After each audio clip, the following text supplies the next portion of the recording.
Listen to the conversation between the man and the woman and answer the questions. First, you have some time to look at questions 1 to 5.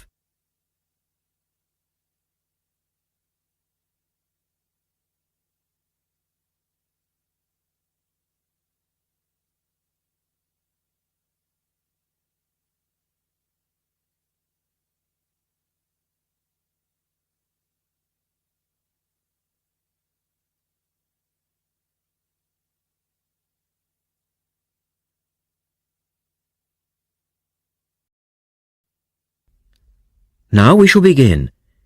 You should answer the questions as you listen, because you will not hear the recording a second time. Listen carefully and answer questions 1 to 5.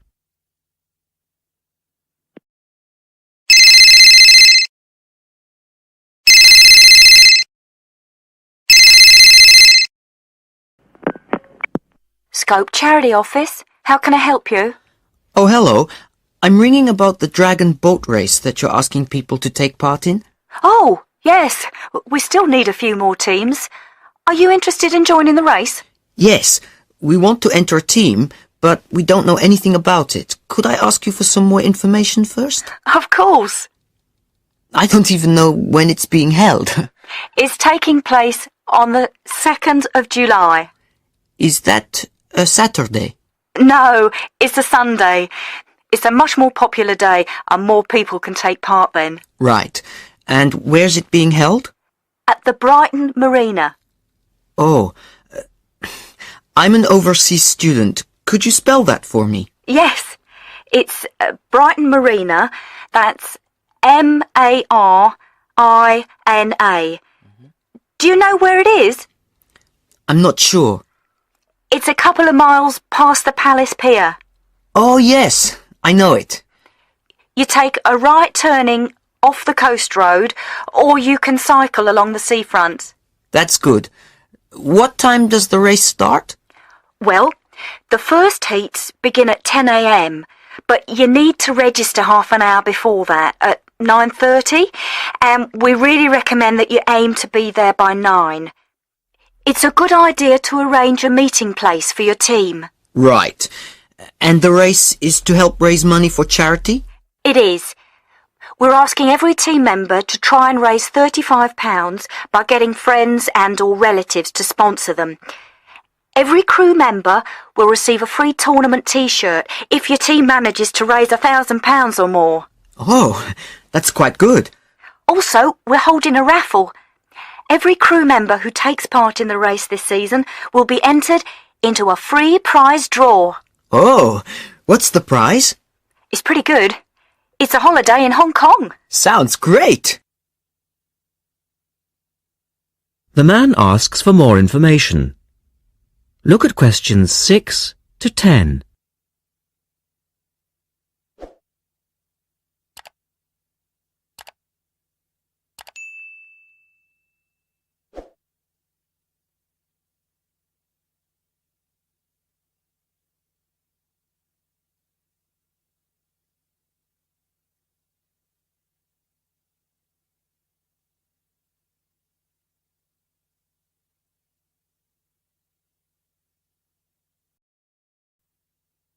Now listen to their conversation and answer questions 6 to 10.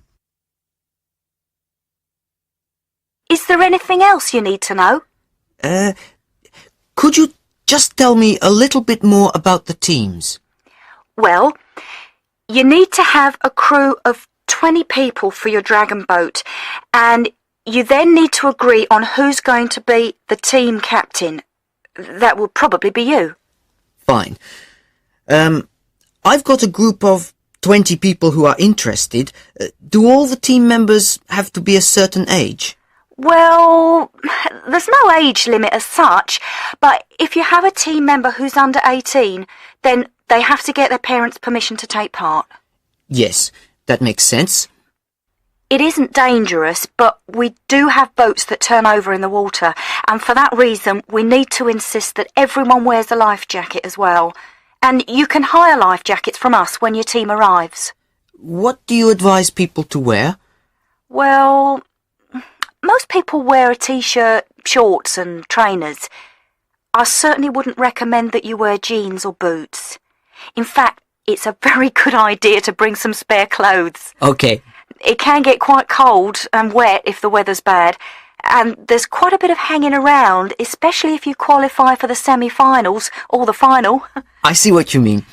Have you got a name for your team? Oh, not yet, no. Well, you need to decide on one and then put it on the entrance form, which I'll send you. Oh, okay. So, if you'd like to give me your address, I'll be happy to send details first class. That is the end of section 1. You now have half a minute to check your answers.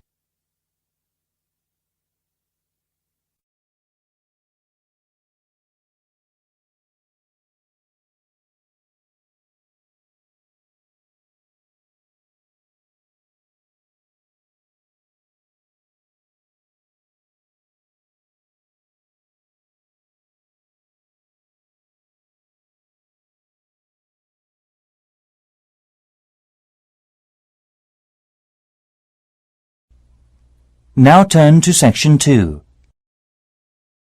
Section 2. You will hear a talk by a wildlife specialist on a type of bird called a kiwi. First, look at questions 11 to 15.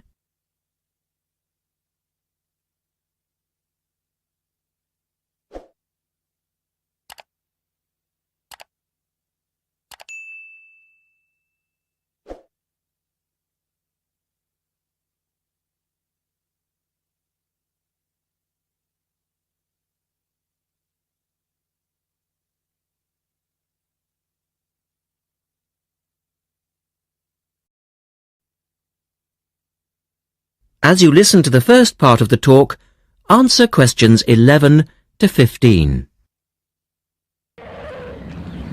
Ladies and gentlemen, welcome to Auckland Zoo on this sunny Sunday afternoon and to our special Kiwi fundraising event.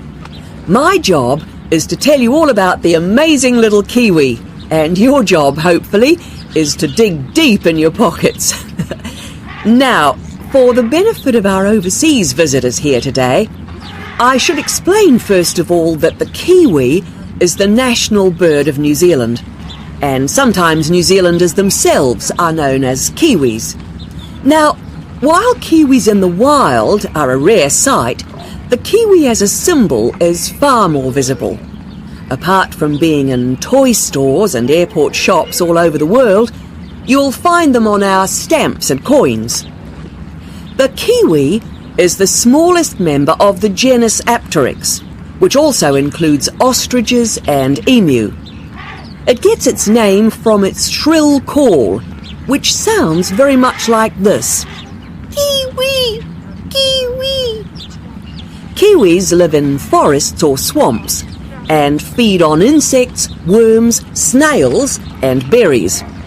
It's a nocturnal bird with limited sight, and therefore it has to rely on its very keen sense of smell to find food and to sense danger.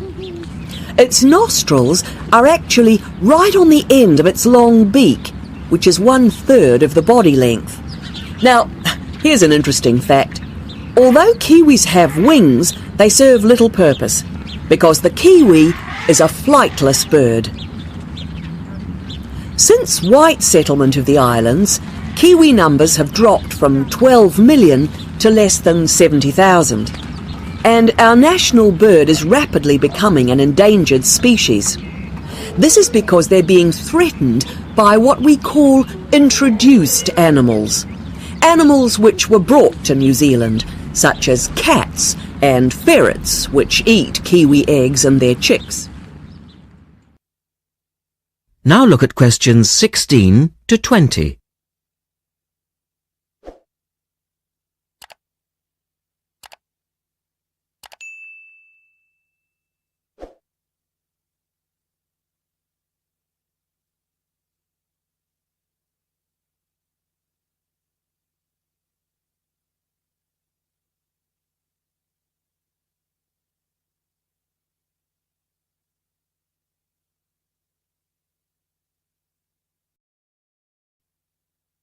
As the talk continues, answer questions 16 to 20.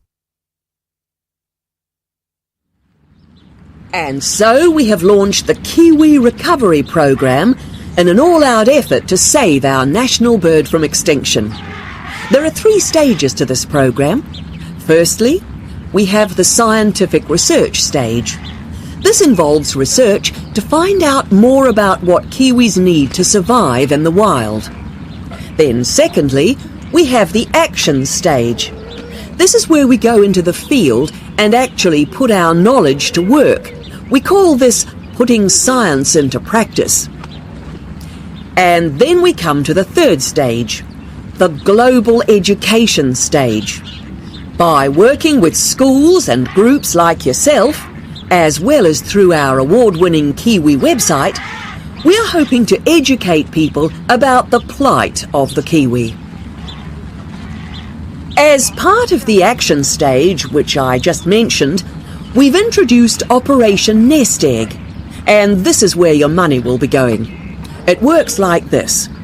It's a 3-stage process. First of all, we go out to the kiwi's natural habitat and we collect kiwi eggs. This is the tricky part, because it can be very difficult to find the eggs. Then, in safe surroundings, away from predators, the chicks are reared. Now, this can be done on predator-free islands or in captivity. They're reared until they're about 9 months old, at which stage the chicks are returned to the wild. So far, it's proving successful. And since we started the program, some 34 chicks have been successfully raised this year, and their chances of survival have increased from 5 to 85%. However, it's not time to celebrate kiwi survival just yet. About 95% of kiwi chicks still don't make it to 6 months of age without protection, which is why Operation Nest Egg is so important. And we ask you to give generously today. That is the end of section 2. You now have half a minute to check your answers.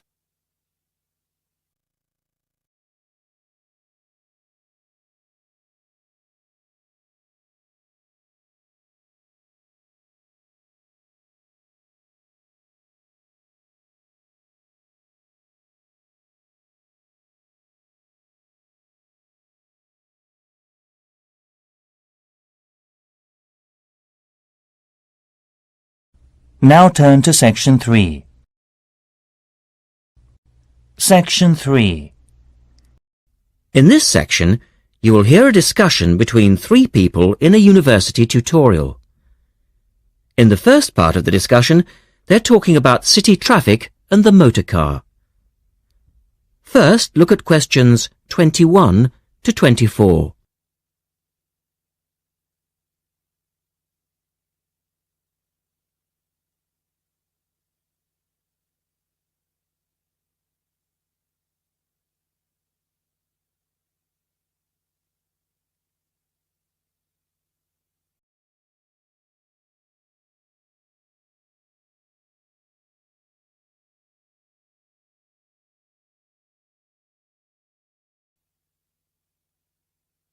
Now listen to the first part of the discussion and answer questions 21 to 24.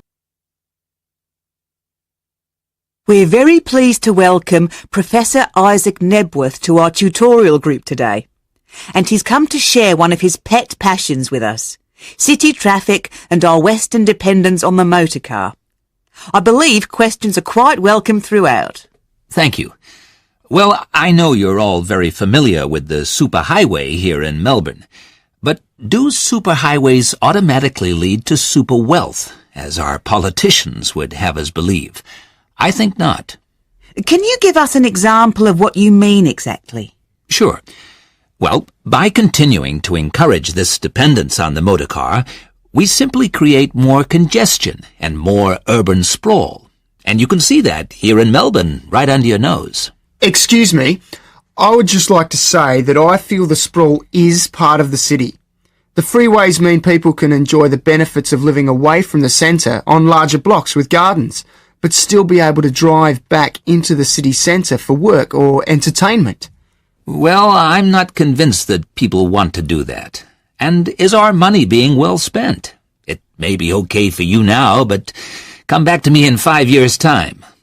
Let's take City Link, for example, the new freeway here in Melbourne. Well, I use the freeway all the time. I think it's great. Ah, yes, but it cost $2 billion to build, and you could have gotten 10 times the value by putting the money into public transport. If you give the automobile road space, it will fill that space, and you'll soon find you'll be crawling along your City Link. But surely you cannot simply blame the car. Some of the blame must rest with governments and city planners. Well, there is an argument, surely, that building good roads is actually beneficial because most new cars these days are highly efficient. They use far less petrol than in the past, and emissions of dangerous gases are low. Old, congested roads, on the other hand, encourage traffic to move slowly, and it's the stationary cars that cause the pollution and smog, whereas good roads increase traffic speeds and thus the amount of time cars are actually on the roads. Well, this is the old argument put forward by the road lobby, but for me it's clear-cut.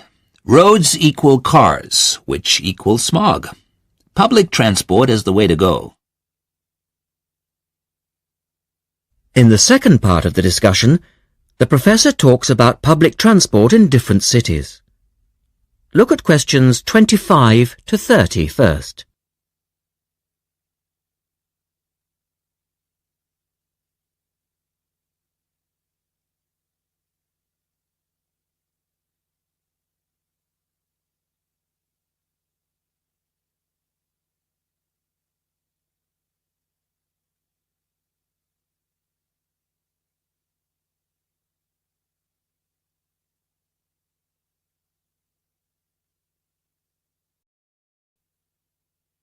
As you listen to the discussion, complete the questions about public transport.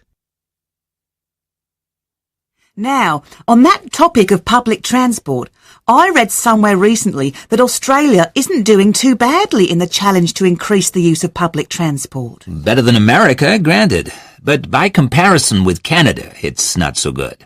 For instance, if you compare Toronto with the U.S. metropolis of Detroit, only 160 kilometers away, in Detroit, only 1% of passenger travel is by public transport, whereas in Toronto it's 24%, which is considerably better than Sydney, which can only boast 16%.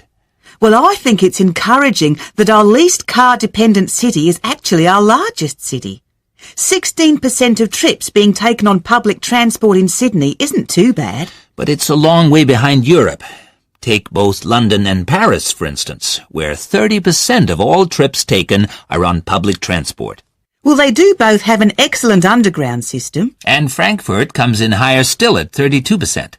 I understand that they've been very successful in Copenhagen at ridding the city of the car. Can you tell us anything about that experiment? Yes, indeed. Copenhagen is a wonderful example of a city that has learned to live without the motor car. Back in the 1960s, they adopted a number of policies designed to draw people back into the city. For instance, they paid musicians and artists to perform in the streets. They also built cycle lanes, and now 30% of the inhabitants of Copenhagen use a bicycle to go to work. Sydney, by comparison, can only boast 1% of the population cycling to work. It could have something to do with all the hills? Then they banned cars from many parts of the city, and every year 3% of the city parking is removed. And by constantly reducing parking, they've created public spaces and clean air. Really? There are also freely available bicycles, which you can hire for practically nothing. And, of course, they have an excellent public transport system. Well, that's all very well for Copenhagen, but I'd just like to say that some cities are just too large for a decent public transport system to work well, particularly in areas with low population, because if there aren't many people using the service, then they don't schedule enough buses or trains for that route. I accept that there's a vicious circle here, but people do need to support the system. And secondly, the whole process takes so long because usually you have to change. You know, from bus to train, that sort of thing. And that can be quite difficult. Ultimately, it's much easier to jump in your car, and often it turns out to be cheaper. Sure, but cheaper for whom? You or society? We have to work towards the ideal, and not give in all the time because things are too difficult. Anyway, let's move on to some of the results of the survey, which I think you'll agree. That is the end of section 3. You now have half a minute to check your answers.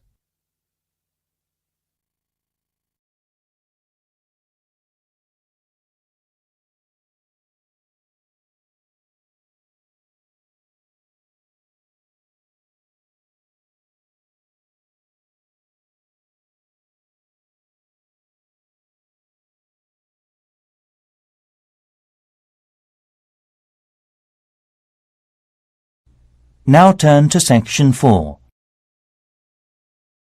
Section 4. You will hear a lecturer talking about food preservation. First, you have some time to look at questions 31 to 37.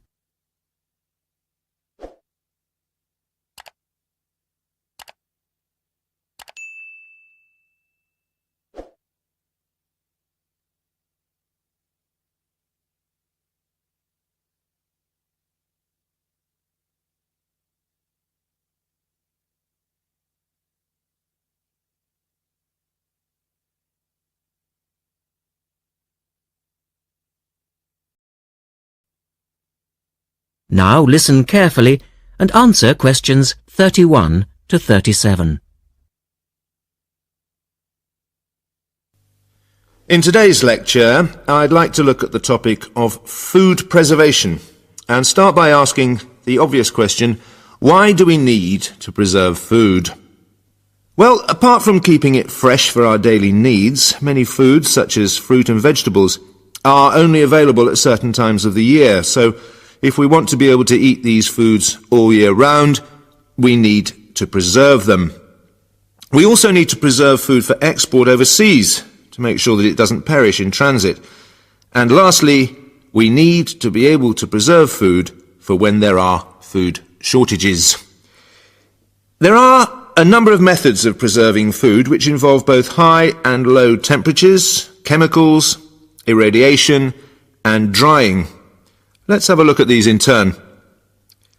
In the 1870s, the French scientist Louis Pasteur showed that microorganisms in food could be destroyed by raising the temperature of the food, a process now known as pasteurization. This involves heating milk to just 65 degrees Celsius for 30 minutes. A new method, the ultra-high temperature, or UHT process, involves heating milk to 150 degrees Celsius for 3 seconds. The advantage of treating milk in this way is that it lasts much longer, though I tend to feel, and I'm sure many of you would agree, that taste is somewhat sacrificed in the UHT process.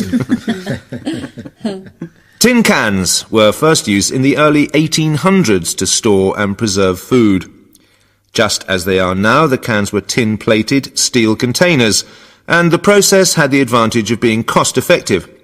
Unfortunately, however, there were many early cases of food poisoning because the canning process was not fully understood at that stage. We now know the exact temperature and length of time each food needs for proper preservation, which has greatly reduced the risk of food poisoning. People living in cold climates often preserve food by burying it in the snow, and the Romans knew all about the advantages of packing food in ice.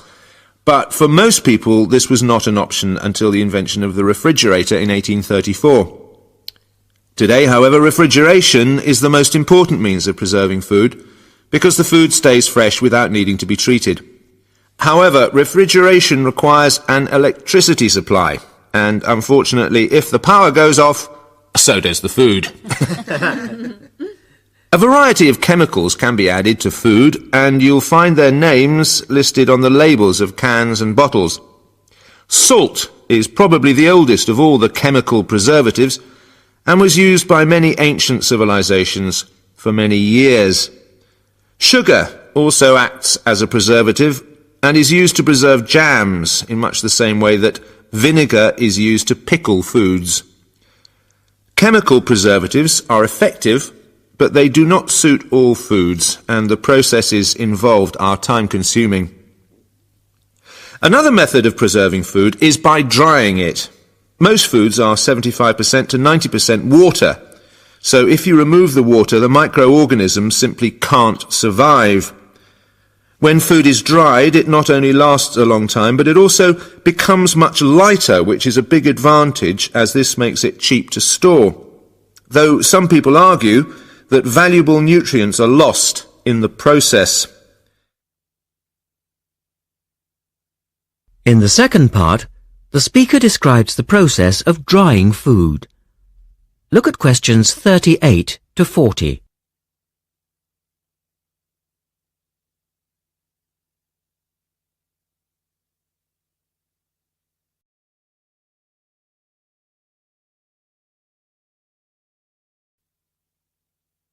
Now listen carefully and label the diagram.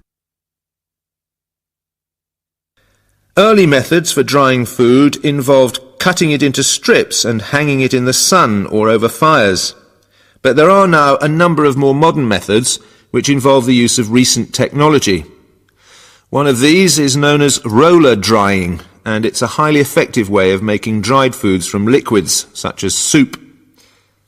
Have a look at this diagram to see how it works. Well, first of all, the hot soup is poured in at one end here. The liquid spreads to form a thin layer on a heated belt. The liquid dries as it moves along.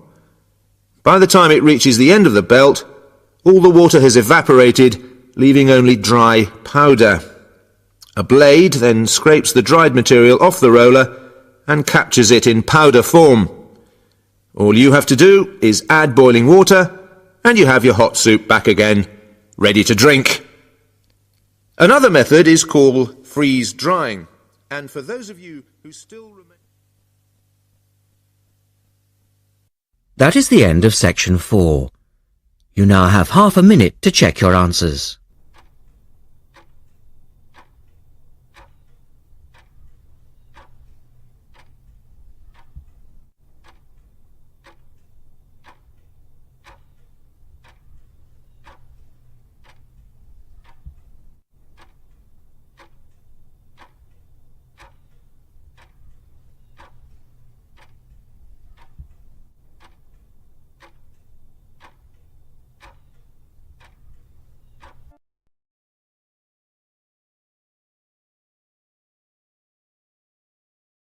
That is the end of the listening test. At the end of the real test, you will have 10 minutes to transfer your answers to the listening answer sheet.